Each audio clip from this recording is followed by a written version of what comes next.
Hey, Dale, welcome to the show. Thank you for having me. Yeah, I'm excited to have you on. So tell us who you are and what you do. So my name is Dale Bertrand. I run Fire and Spark. We do SEO strategy up here in Boston. We're 25 people and I have a technical background, but I've really been able to leverage that into building the agency and the team. How'd you get started to create an agency? Oh, that goes back a long time ago. So, 2008 is around the time frame. And I was working as a software developer. I hated my job. I hated my life. So I was thinking about what can I do next? And really where I ended up was what did I want to learn next? And I wanted to move away from software and towards learning more about digital marketing because that's what I was excited about. And I was building websites and selling products as an affiliate in my spare time back in the early 2000s when I was working as a software developer. And then I eventually decided that I wanted to try to do some consulting in that area. And it was just because I was excited about learning more about digital marketing. And that's really how it all got started. Awesome. I love it. Well, let's talk about, as of right now, you're in the multiple seven figures and a majority of your business comes from speaking at events. And yeah, that is surprising to me, honestly, that it's true and to hear you say it, because going into this year, it wasn't true. Like in 2023, we got most of our clients from webinars that we did or really from partners. But what ended up happening was like, I love speaking at conferences. I do 30 conferences a year. So that's a lot. Like I'm on the road most of the time, weekdays. I have a rule where I'm never traveling on like a Saturday or a Sunday, but I love it. And really what happened was I've been doing it ever since things opened up after the pandemic. So around 2021, forward to 2024. And really what happened was that speaking at so many conferences for over the course of a few years, it really built up where all of a sudden I started getting leads from gigs that I did 2-3 years ago. And, fast forward to 2024, most of our business is coming from these speaking gigs, but it took a while. Yeah. So for people listening right now, every once in a while, I think people be asked to speak in front of like a chamber of commerce or like a smaller event. And I always believe you kind of have to start off small to get on bigger stages. But when everything started opening up from COVID and you were like, hey, I want to speak on a stage, how did you get your first gig? Well, for me, before COVID, it's really important. Before COVID, I had been invited to speak at some of those small events. They were like digital marketing. There's like an SEO meetup in Boston. Yeah. And I did those events and I loved it. And really what I remember is that they gave me 15 minutes to talk and I took like 30 minutes. And obviously the host is not happy with me because I'm messing up the event. But that's when it just dawned on me that I really enjoyed doing it. Then obviously the pandemic hit, but when things started to open up after the pandemic, there were a lot of conferences that were looking for speakers because the speakers had dropped out or the audiences were too small for them. And that was really my opportunity. So I took advantage of that. I said yes to everything for a couple of years. And that's how I got up to 30 last year, probably hit 30 by the end of this year. And the more I do it, the more I enjoy it. So I'm just rolling with it. A lot of people are fearful for what they're going to talk about on stage. When I ran an agency, I think we're around the similar age. When you were in the technology sector, they thought you knew everything about everything in technology. So you'd always get asked to speak on weird topics that I would never even know anything about. And then I'd have to research because I was like, oh, I'm going to get on stage. And then I had such fear of messing up because I was speaking on something I just learned and I did horrible versus when they asked me to speak on something I really knew, I was like, yeah, easy enough. They'd be like, where's your slides? Don't need them. Just put me up on stage. Yeah, I mean, where I started, and I think this is probably the right place for a lot of people to start, is really talking about a case study, something that you worked on. Because you know really well what you did, what the results were, why you think it worked. And audiences love those kind of talks because they're looking for you to kind of pull back the curtain and unveil, it's kind of like the secrets of the trade. But very few people know what you do super well. And the folks in the audience who've never done it before, they'd be really curious. Oh, how do you do branding or PR or SEO or Google ads or whatever it is that you do? And when you're talking about a case study, that's what makes it real. And that's what makes it so that you can have some passion behind it rather than just a dry educational speech. So I think that's really the place to start.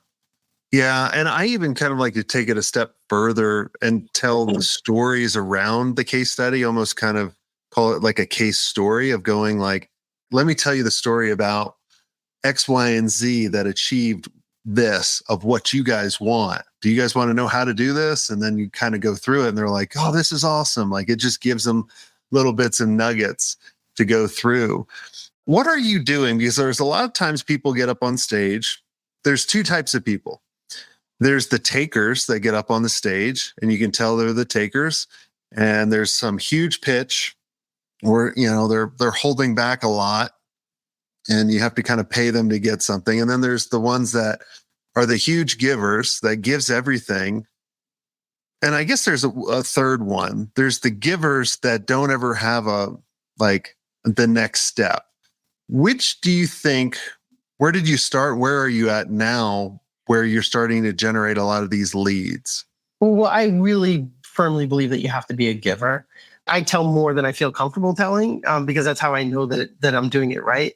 And honestly, I don't feel like I hold anything back. I mean, a lot of times, I'm talking about SEO a lot of the times because we're an SEO agency. And we have a methodology that we call SEO for revenue, which is really conversion focused SEO. So basically, when you're focused on conversion rather than just rankings and traffic, your SEO strategies are different. So a lot of the talks that I'm doing are related to that methodology. So I can explain part of that methodology. I can show them examples and some case studies on how it worked, and then walk them through the framework on exactly how they can do it at home.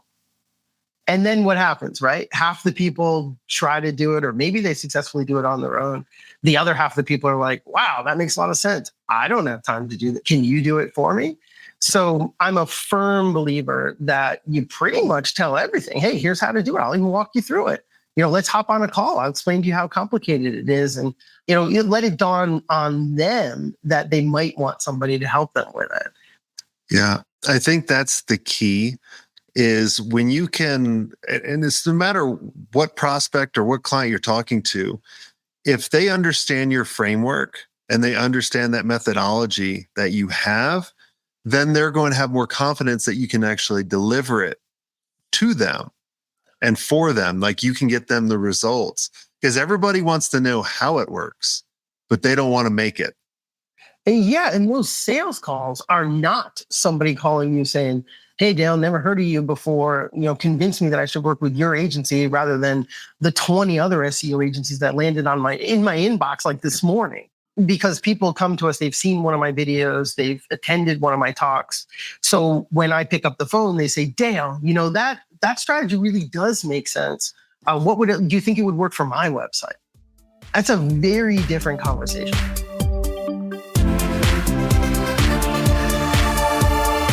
Hi there, agency owners. Let me ask you, are you ready to scale your agency without increasing your overhead costs? If yes, then you need to know about E2M Solutions. Now, E2M is the #1 most reliable white label partner for agencies. They specialize in web design, WordPress development, e-commerce, SEO, and content writing. They basically do all the heavy lifting, which frees you up to focus on growing your agency. Now, here's the best part. E2M's just not another vendor. With over 10 years of experience, their team of over 300 experts has a track record of delivering for more than 300 agencies. They're your strategic partner. They deliver on time every time, so you can focus on what you do best. Now, E2M's mission is simple: to help 500 agencies increase their revenue and profit margins with white label services that actually work. And to help you get started, they're offering a special deal, 10% off for the first 3 months, but act fast because it's only a limited time offer. So head over to e2msolutions.com/smartagency to check out their transparent and their flexible pricing. Trust me, if you're ready to grow, without burning out, E2M is the partner you've been looking for. That's e2msolutions.com/smart agency. Go check them out and tell them Jason Swank sent you.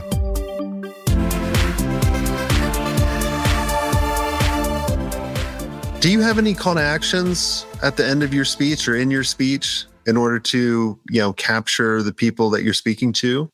It depends on the talk because every conference is different. And we also have hosted webinars that we do, which is quite different. But when I'm in front of an audience, usually I'm not getting a list of the attendees or something like that. So really what I usually do is I'll have a slide in the middle of my presentation that has a QR code where people can download the slides.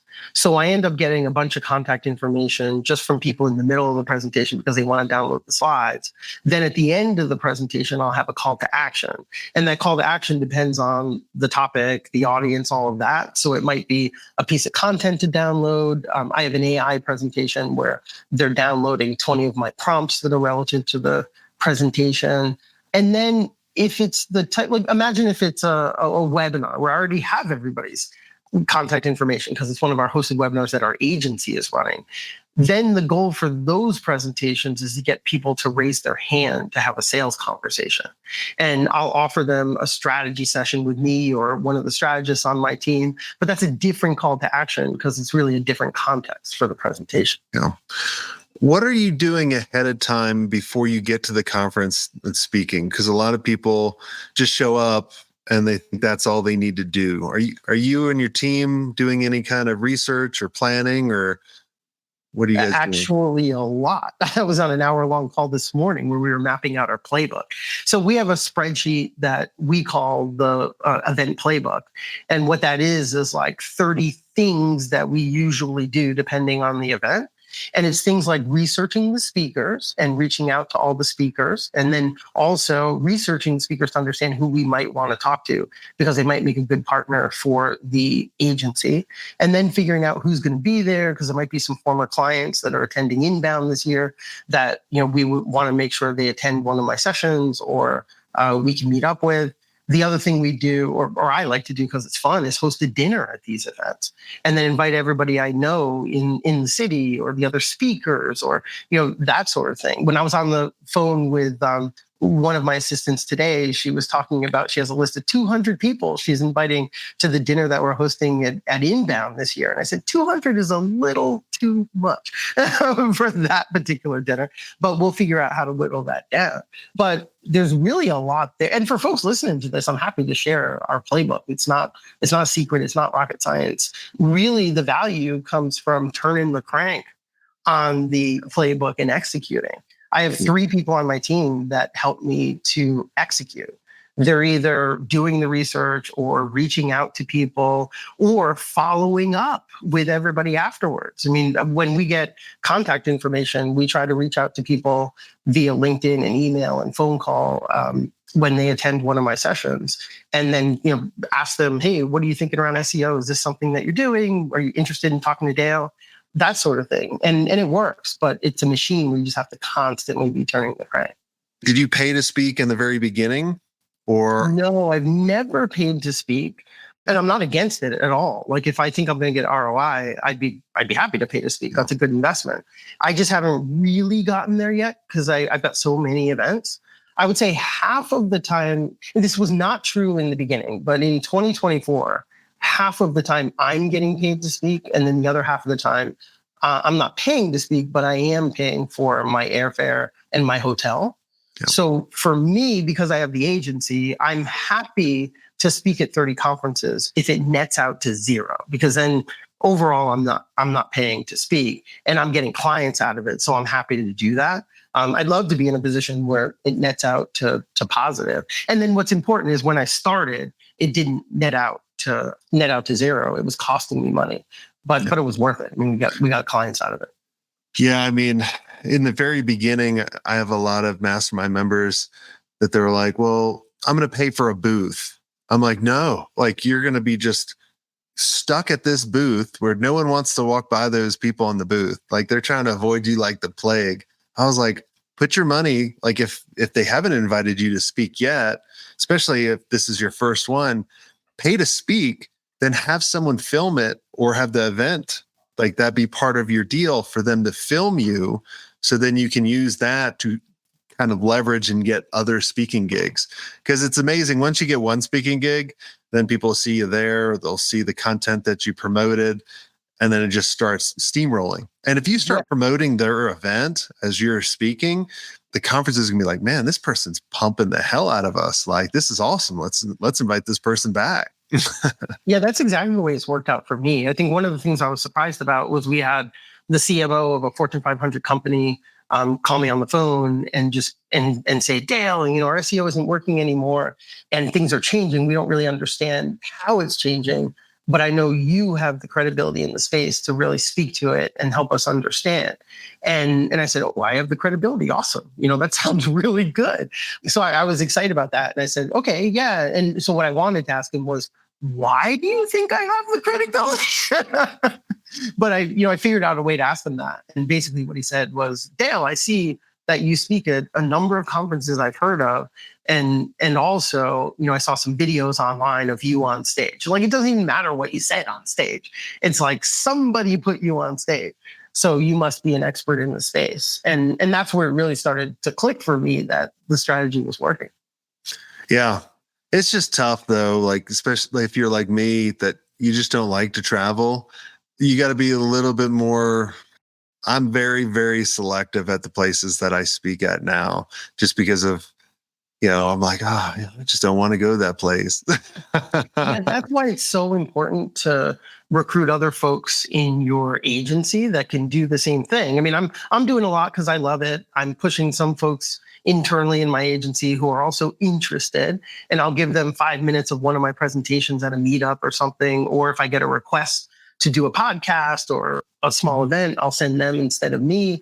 I mean, one of the things I've been thinking about is in the future, you're aware of the concept like everybody writes that Anne Hanley talks about. She's got that book. Mm-hmm. I know that made a lot of sense and still makes a lot of sense for many organizations. But now I'm thinking about it like everybody's an influencer. Like everybody has a public presence somewhere, somehow. Maybe it's just their LinkedIn profile and they post every once in a while. But I've been thinking a lot about that going forward for who we hire, because I'd love to have a team of 25 people who are all contributing in some way to the public, to the brand and the public visibility for the agency.